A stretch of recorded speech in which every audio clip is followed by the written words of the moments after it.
Big news here in Toronto is that they've approved this new bylaw that allows for multiplex. I don't know how much you're following this story, but some people here think it's a big story and it's going to help solve the housing crisis. And that, there's a lot of money to be made on this idea. So obviously, by my inflection and tone, you can tell I am not a believer.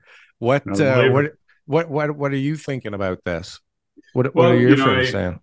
I had come up with a new definition of insanity, which was when we actually believe that the government that's creating the problem is going to be the solution to the problem that they create.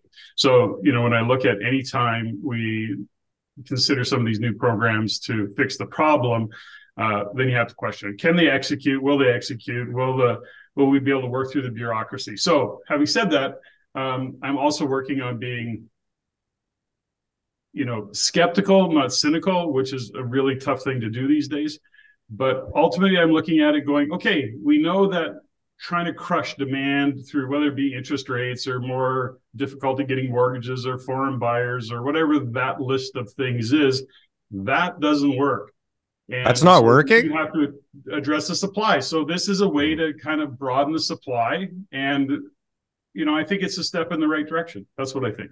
A step in the right direction. TK, Let's what did let's I talk say? What let's did I talk say when we quickly what first it heard about is. Yeah, this? remember, every time we talk about articles, we go right into it because we all know what's going on, but there's listeners who don't. So let's just Right. explain what expanding housing options in neighborhoods is. TK, Okay? TK, I just want to interrupt. Sure. See, you're a pro at facilitation. Look at this guy. You are really considering the listener.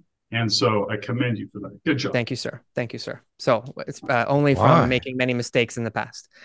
So expanding expanding housing options in neighborhoods was introduced by the city back in 2020. I think I first heard of it 2021. They had a report. We had Greg Ewens on the show who was talking about that. All of 2022, we were waiting around. I think the summer, July council meeting, they had voted in that report and said, okay, it's something that we'll consider.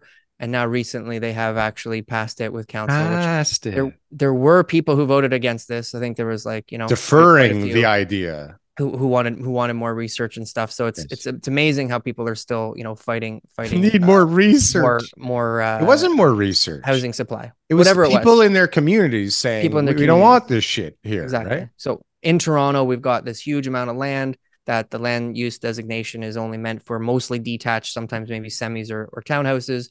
And so we're just looking at, and what the city's decided to do is be able to create more housing options in those particular areas, which would involve duplexes, triplexes, fourplexes, and even some small 4-story multiplex buildings in those areas that would be the as of right zoning use for owners so that they can just go in to get a building permit, make that application, and not have to go through committee of adjustments or hear what their neighbors all think about the pitch of their roof or whatever. Right. But it's not quite that simple where so you buy a house, right?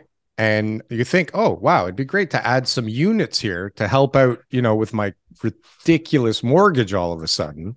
I better split this place up. Now I'm allowed to. This is great. But you don't just throw up a couple of walls and plop in a kitchen and a bathroom, right? Like that doesn't just happen, right? So there's a lot of work involved in tying all that shit together. And on top of that, you have to make sure that there's certain sound rules and regulations for construction, as well as fire separation. So what you're really doing in order to do this is gutting the space, because there's no other way. You need like special electrical. You need to make sure it's heated properly.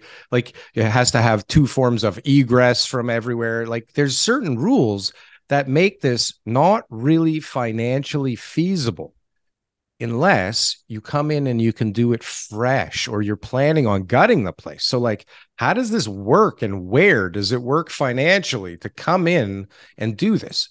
Unless, of course, you've owned it, I suppose, for 30 years and you have no mortgage and somebody just handed you the keys.